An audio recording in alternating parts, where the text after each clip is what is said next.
Hello Africans, please take your time to watch and listen this video carefully and also share it to other Africans. This is where we are right now. We must tell politicians that they are not larger than life and not larger than life, and that there is the coming, before I get into the crux of my matter, to just walk you around Africa now to see what is happening. In South Africa, some South Africans are walking in hospitals and expelling their fellow Africans, saying they should go back home. In Zimbabwe, there is a group called Mutuakazi who want to change and to create their own country. In Zambia, the former president is dead. They are worrying and quarreling in South Africa as whether he should be buried at home or not. In Malawi, they are going through an electoral process and it is the same. In Tanzania, it is the same. Just this morning, I've read a letter written by the opposition leader who is in prison, lamenting about the charge that he faces, the charge of treason. In Kenya, our elections are 2 years away, and you'd think they are tomorrow. And only 2 days ago, people are already rising against each other from an ethnic perspective. In Uganda, it is the same. You are buying votes using motorcycles and rice and t-shirts. In Sudan, they have degenerated, they are killing each other, and the opposition leader declared himself a president. There are now 2 presidents in that country. In South Sudan, the same. In the Democratic Republic of Congo, the former president is being tried in absentia and is facing treason charges in the Democratic Republic of Congo. In Central African Republic, there is a leader who has extended his term, but for the Russian military would be out of power. In Libya, there are 2 governments. In the Sahel, in Niger, in Mali, and Burkina, there are military governments. In La Côte d'Ivoire, the president has extended his term. That is the state of our continent. That is the state of our mother continent, Africa. Brothers and sisters, you heard the reality. That is the Africa that we have right now.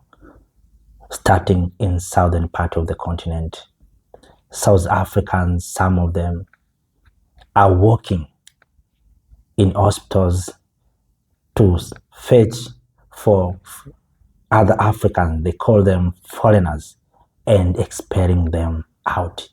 Just imagine someone is sick, fellow African is sick, but people don't care that you are sick. They find you in the hospital, expelling you by claiming that you are a foreigner. While white people are enjoying. And this is a message to Trump, that it's not about white people in South Africa who are suffering. It's black people who are suffering. Have you heard white South Africans being expelled in hospitals by saying that they're foreigners? No, it's black people. But the world don't care.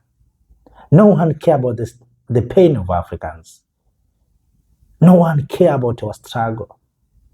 But if you touch white people, you touch the land, not the life, the land of white people. Trump will come after you. They say there's white genocide. But those who are suffering, who are dying, is black people, like me and you, brothers and sisters. How it is paining. This is Africa that we have. We have reached in a stage where we don't respect humanity. Fellow brothers and sisters in South Africa, please don't expel your brothers and sisters from other parts of the continent. They have come to seek relief from you. Do not do what you are doing. Respect them. When you were suffering with apartheid regimes, it's fellow Africans, Nigerians, Tanzanians, Zimbabweans who hosted your freedom fighters. And today you see them as foreigners. You expel them into hospitals. People are seeking treatment, trying to serve their lives, fighting for survival, but they are being expelled in hospitals. Let us keep that aside. Zimbabwe, you heard the professors talking about the issue of Mutwakazi. They want their own country. So Zimbabwe is going to be divided into two countries. These people are struggling to divide Zimbabwe into two countries. Soon we are going to have another country. Not only Zimbabwe, we had the issue of South Africa, where white South Africans want the Western Cape to become an independent country. Africa is going to be divided. Sudan, brothers and sisters, there's two presidents in Sudan. It means it's two countries. Also, Sudan is going to be divided. This is the Africa that we have right now, brothers and sisters. In Libya, you heard, there's two governments. This is the Africa that we have. In Cote d'Ivoire, the president that was working closely with Macron,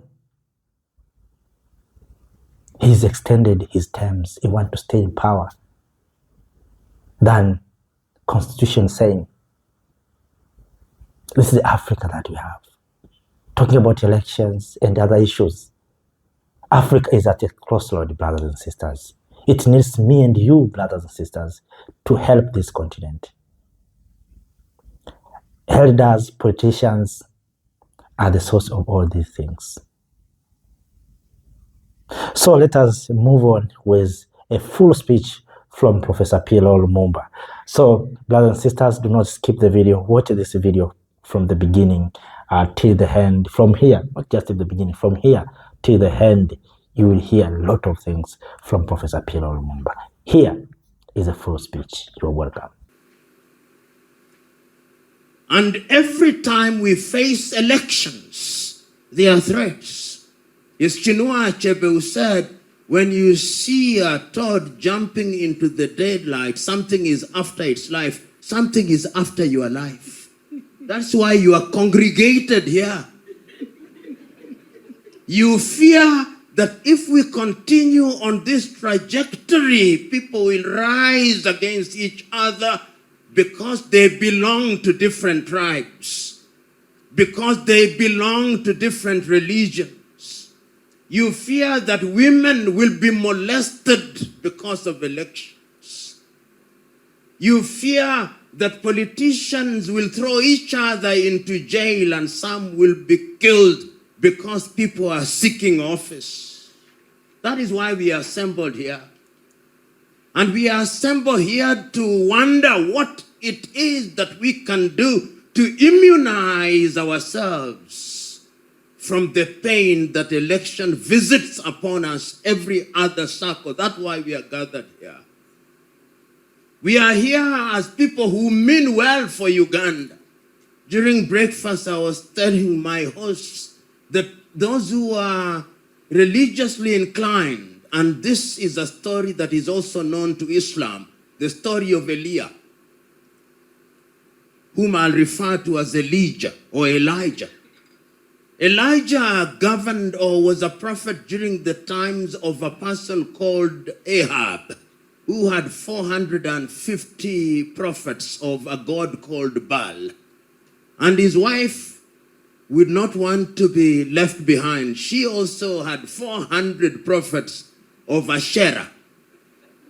But there was a prophet of the Almighty God called Elijah, who in modern times, if he was diagnosed, they would say he had mental health issues. He was suffering depression. So he wonders what it is to be done, real. What does he do? He hears voices.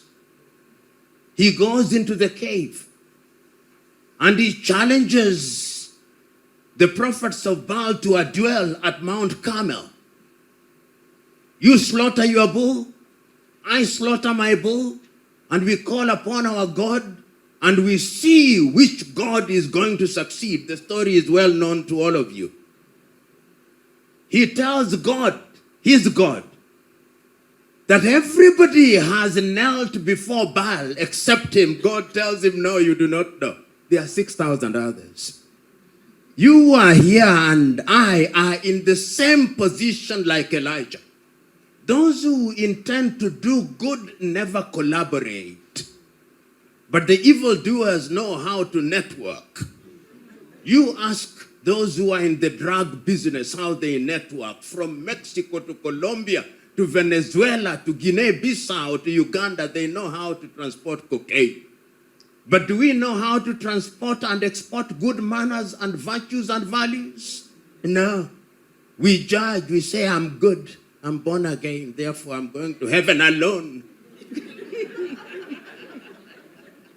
So that good manners are not infectious.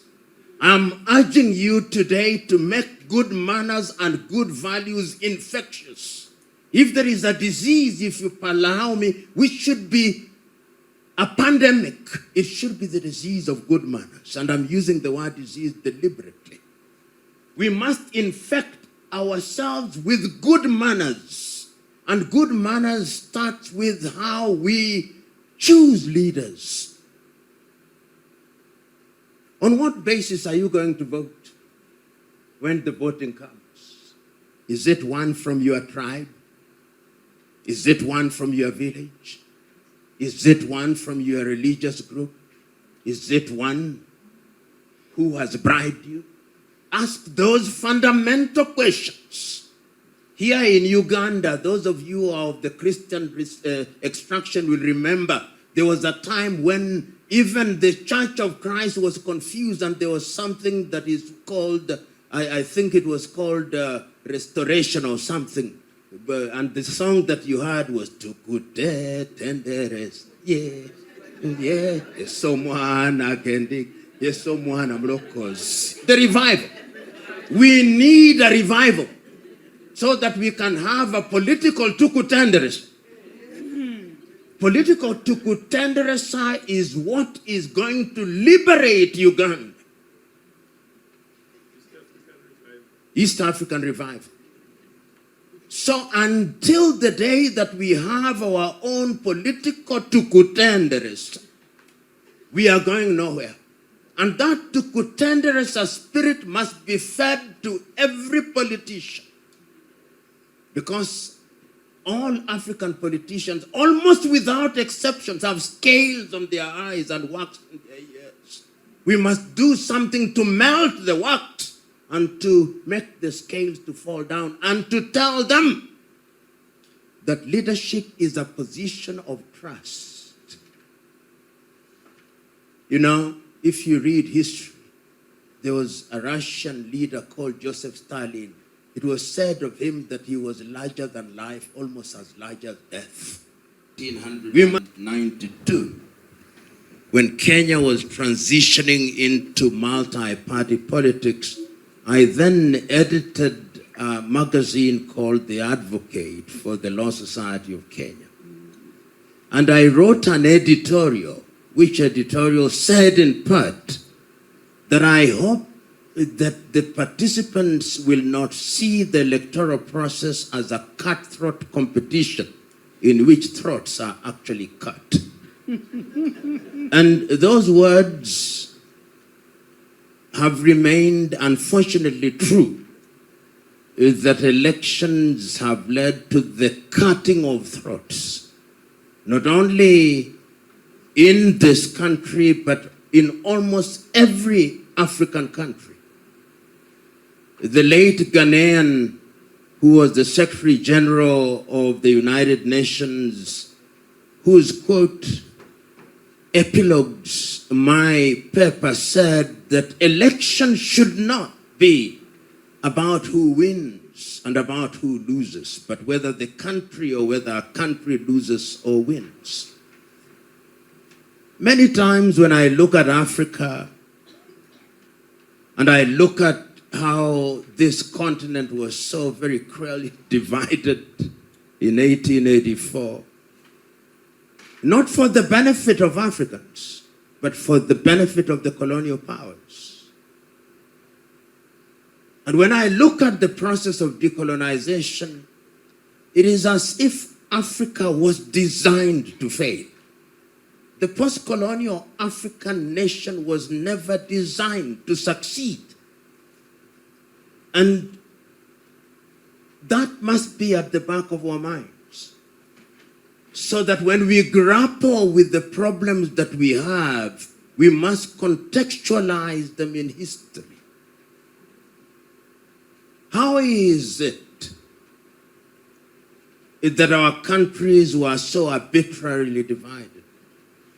How is it that our institutions were undermined? So that when we talk about the traditional kingdoms, they were undermined. They lost their value. How is it that foreign systems were imposed on us? So that when we use words such as democracy, I normally ask people to think in their mother tongue, think in Luganda, in Busoga, in Topadola. What is the equivalent word for democracy? And if anybody discovers it, tell me.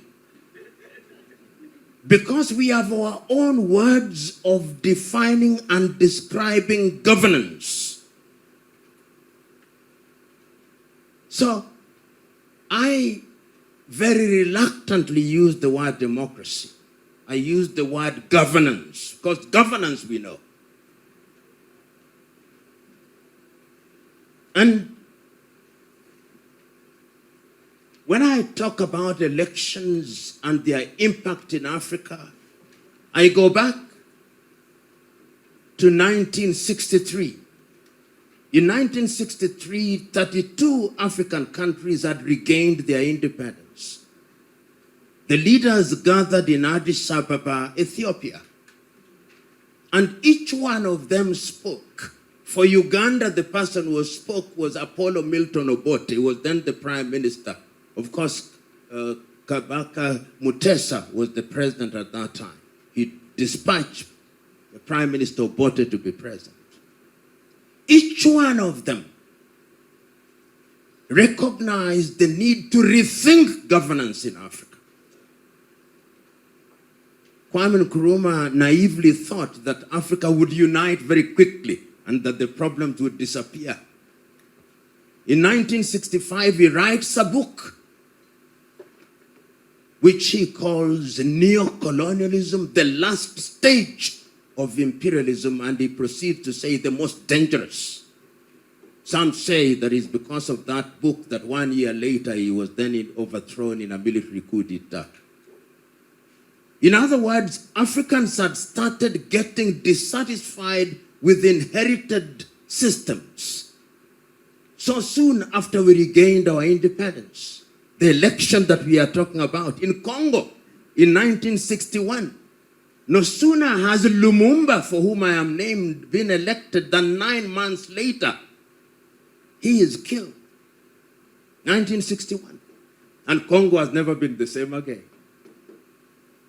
In Togo in 1963, Sylvanus Olympio is also assassinated. And it has never been the same again. In Nigeria, there is a coup d'etat in 1967, and it has never been the same again. In Uganda, Kenya, Tanzania in 1964, simultaneously there are mutinies. And of course in Uganda in 1971, there is a coup d'etat. And it's only after much problems in 1986 that the NRA-NRM government comes into existence. Pain in Luero. Pain in different parts. The administration then takes the view then that perhaps there is a problem with governance. And Uganda has what is called a no-party system. But Europe and America are quick to tell us that those are not democratic. And somehow we believe them. Somehow. So after the collapse of the Soviet Union, every other African country is told democracy means. Europe and America are telling us. If they are not telling us from Washington, they are telling us from London or from Brussels or from Paris or from whichever capital. They are telling us, you must have multi-parties. You must have civil society. You must do as we say. And Uganda does as they say, like other countries. You reintroduce multi-parties. You have a constitution in 1995 which is founded on yet another Eurocentric model, liberal democracy. Liberal democracy. In the intervening period, and this is significant, in the intervening period, Europe does not do away with their monarchies. They don't. They have monarchy in the United Kingdom. They have monarchy in Sweden. They have monarchy in Denmark. They have monarchy in Spain. They have monarchies everywhere, except, of course, Portugal and Italy and France and Germany for reasons that we know. But they tell us no. And we believe them. So whenever you look at this, the lamentation is necessary, but we have come of age. We can no longer afford the luxury of driving this vehicle with the help of a rear mirror. Going forward, what do we do? And that is how I understand the question of building trust. Do you know that many African countries don't even print their ballots? We must start with that. If we don't print our ballot papers in Germany, we are printing them in Greece. If we are not printing them in Greece, we are printing them in London. If we are not printing them in London, we are printing them in Paris. We don't even trust ourselves to print a paper, which when we throw in the ballot and it's counted, it is useless. It has more security features than our currency in Africa, because we don't trust each other. So I'm suggesting to this assembly here that the time is now, because elections in Africa are life-threatening. And the question is, why are they life-threatening? Permit me, Madam Chair. Wow, what a speech, what a message from Professor PLO Lumumba. A message full of pain, a message that has future hope, a message that is awakening Africans. Our brothers and sisters, it's almost Professor has spoken everything, but I want to comment a little bit on few things, starting with what is happening in South Africa. Recently, you heard the story of America claiming that South Africans are killing white farmers. There's white genocide in South Africa. But the reality, those who are suffering are black people. You heard from Professor speaking loudly and openly that some South Africans are working through hospitals to find fellow black people who are coming from other places and expelling them. Just imagine, you are sick, you are coming from Nigeria, from Zimbabwe, from maybe Congo, running away from fighting in Eastern DRC. Then you are sick and you believe South Africa is a place where you can get relief, but you are being expelled while you are sick. Can you survive? You are going automatically to die. But no one cares about your death. No one cares about the life of Africans. But when you touch the land of white people, people are saying there's white genocide in South Africa. This is the Africa that we have right now, brothers and sisters. It is a painful, at the same time, it is a shameful thing that we are doing as Africans. Black people, stop self-hate. Black people, love your brothers, your sister, your mother. South Africans, what's wrong with you? Not all, some of you. We are Africans. We are human beings. Where is Ubuntu? We preach Ubuntu. Where is Ubuntu? Please, please, please, don't do that. Don't kill your fellow black people. Black people were hated everywhere. If you go to China, black people were hated. You remember during COVID, black people were called the source of COVID. Some of them were expelled from dormitories, from houses.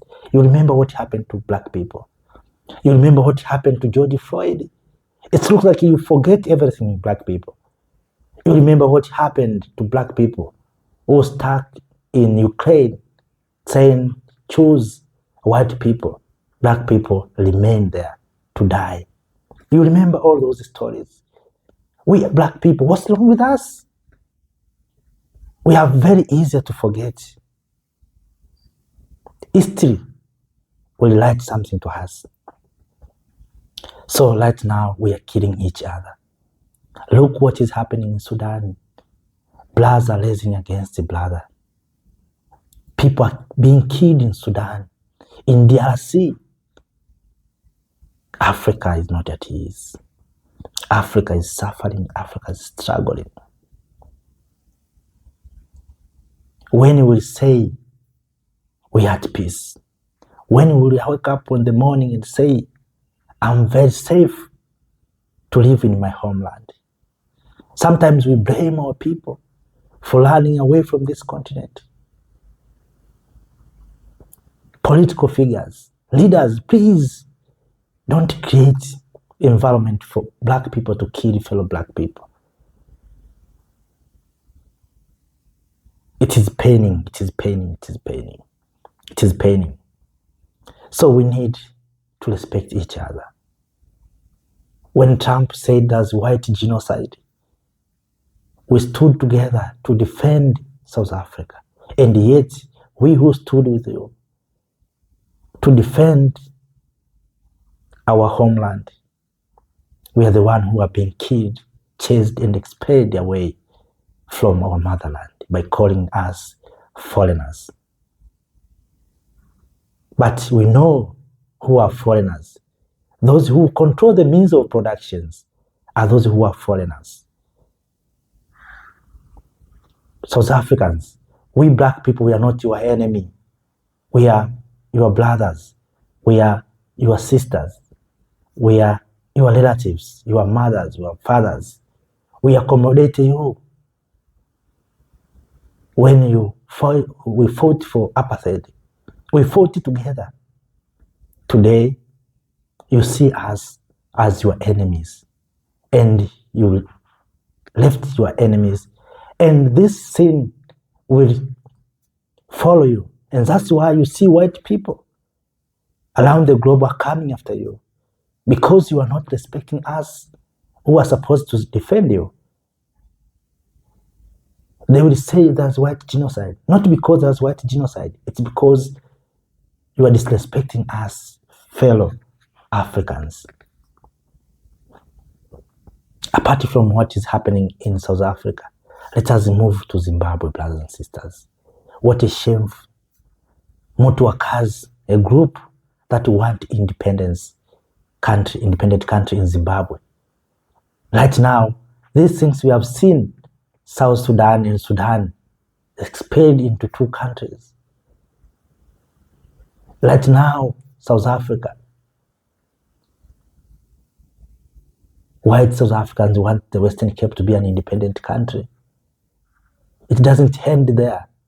Listen to Professor about Zimbabwe. Even Zimbabweans want their own country, new country. So South Africa want to be expelled into two countries. Zimbabwe also two countries, Motuakas, they're fighting to create a new country, to have an independent country in Zimbabwe. Not only Zimbabwe, as I speak to you now, the Sudan It was Sudan, Greater Sudan, that divided into two parts, Sudan and South Sudan, or Sudan Khartoum and South Sudan of Juba. So the remaining Sudan that right now are fighting, that they have two presidents. Just imagine a country to have two presidents. What does that mean? It means to want to be divided. Okay, that is Sudan. Congo the same. I shared the video recently that M23 in Kiev, they want to make Kiev an independent country from Democratic Republic of Congo. If we are not careful, we are going to see a divided Africa. Go to Libya, brothers and sisters. Libya has two governments. In the near future, we are going to have two countries in Libya. You see, that's the state of Africa. That is the Africa that we have, brothers and sisters. Professor has spoken the issue of democracy and governance. Look what's happening to Cote d'Ivoire, Ivory Coast, in other name. Alassane Ouattara has extended his term. We have seen President Paul Biya of Cameroon extending his term to run for presidency. So even in Cote d'Ivoire, Alassane Ouattara, we know Alassane Ouattara is being used by France. ECOWAS saying nothing.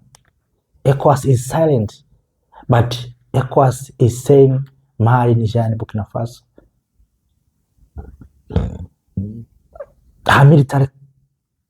That's military coup instead of revolution. So what's happening to Cote d'Ivoire? Is it a democracy? That's the democracy that we want in Africa. That's why sometimes I believe these are scam. Africans, wake up. Africans, wake up. How can democracy divide us, make us suffering? They promised us that democracy is a governance system that will make Africans enjoying. Are we enjoying? Are we benefiting from our resources? It's a shameful thing right now in the continent of Africa. Everywhere where you touch, you find problems. You find difficulties. You find the struggle of Africans. Central Republic, you heard the story of Central Republic. Central African Republic, I mean. That is the state of Africa. In Kenya, you heard. In Uganda, you heard. In Tanzania, you heard. Professors touched almost everywhere. Things is not okay, brothers and sisters. In Namibia, Germans want to control resources there. In Botswana, despite President Boko is fighting to bring back what is owned by Botswana, diamond, but still owned by the highest share is being owned by multinational companies. That's the Africa that we have right now, brothers and sisters. But we have opportunity, we have a chance to move out of this. The only opportunity for us is to come together. Political figures, they have responsibilities to bring people together. Yesterday, I shared the video. I said one thing that is very important and we need to understand. When these people came with this system of democracy, Africans were not prepared. We were not prepared. This was just a Trojan horse. They give us a Trojan horse. We think it's okay. They come with something called democracy. It's a good idea. Government of the people for the people. But behind democracy, they came with something called multipartyism. Multipartyism where you divide people into groups having these political parties. Those political parties were designed purposely to make Africans or Africa not achieving its dream. They don't want Africa to be independent, and Africa cannot be independent if we continue with this system. Look today, China. Look, Russia. Look, North Korea. Look, those countries. They have succeeded because of their governance systems. We have given multipartism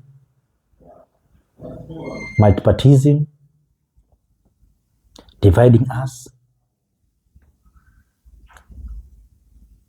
You see, after dividing us, they put politicians, not leaders.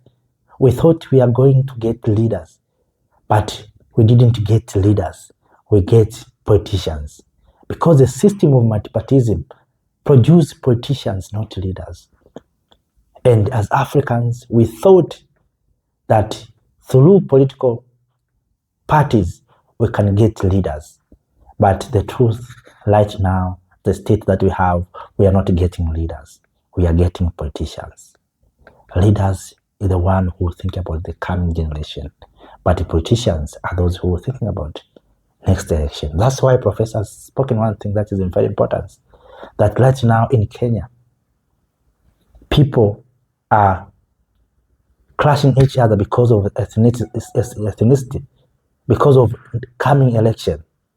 We know the election in Kenya will be 2027, but right now, 2025, people started clashing each other because of election. Those are the effect of multipartism. It's a good idea on the paper, but in reality, on the ground, it's not a good idea. Africans, we are at the crossroad. We are at the crossroad, brothers and sisters. But we have opportunity to move out of this mess. We need three things. Number one, we need love. We need to love each other. If we can love each other, we cannot kill one another. We cannot expel our brothers and sisters in the hospitals. We cannot walk around to find fellow Africans and to be expelled in the hospitals. If we love each other, we can use that time to do other things, economic activities, and in development. But because we don't have love, that's why we're killing each other. What is happening in Sudan is because of lack of love. Children are suffering, people are suffering, old men and women are suffering. We young people, we need to have love. We are the ones who are fighting, who are going to the front line to fight. If we have love, we cannot go in the front line to fight fellow brothers and sisters. We cannot be used by all the politicians to kill fellow Africans. What are we getting? Let me ask you, brothers and sisters in Sudan, what are you getting by killing fellow brothers and sisters? You who are in the Democratic Republic of Congo, what are you getting by killing fellow Africans? What are you enjoying? Resources are being taken. You kill me, you kill other black people, and resources are being taken to other places. What a shame to us. Let us having love. If we can have love, we cannot do what we are doing right now. Number two, unity. If we love one another, we can come together and unite. Unity is very important. All these things is because we lack unity, brothers and sisters. If we have unity, we can tackle all these challenges. We can overcome these challenges. You see, that's the reality. I'm speaking to you, brothers and sisters, here in the continent and to those who are in the diaspora. Let us come together. First, love one another. Then, after loving each other, we can unite. We can unite Zimbabwe and South Africans. We cannot seek to have an independent country if we have unity. People are trying to find their own country. For instance, you heard from Zimbabwe. And the same thing's happening in Sudan. 2 presidents. It's because of disunity. How is it possible a country to have 2 presidents? The same applied to Libya. 2 governments. It's because there's no unity. The same to Congo, no unity. The government of Kinshasa must unite with those who are seeking their rights, fighting. They're good fighters. Why don't you come together with them and use those fighters to protect your resources? Unity is very important. This continent is suffering because of lack of unity. Kwame Nkrumah told us, if we don't unite, we'll be manipulated. And this is what is happening right now. Countries want to be splitted. They want to split our countries. Number 3, peace. If we love each other, we unite, we can have peace. Peace is the foundation of everything. All the things that we desire. We have Agenda 2063. We are talking about silencing the gun. We are talking about Africa Continental Free Trade Area. We are talking about intra-Africa trade. We are talking about infrastructures. All of these things require peace. Peace is the foundation of everything. With peace, you can go to farm and you can feed yourself. With peace, you can build infrastructures. No one can bomb your infrastructure. With peace, you can go to school. No one can go to school into war zone. Right now, our children, our students in Sudan are not going to school. 10 to 20 years to come, we'll have a generation that didn't went to school and know nothing. And that's how we are divided. You see? In 10 to 20 years to come, people in Democratic Republic of Congo will have a generation of illiterates. People who didn't went to school.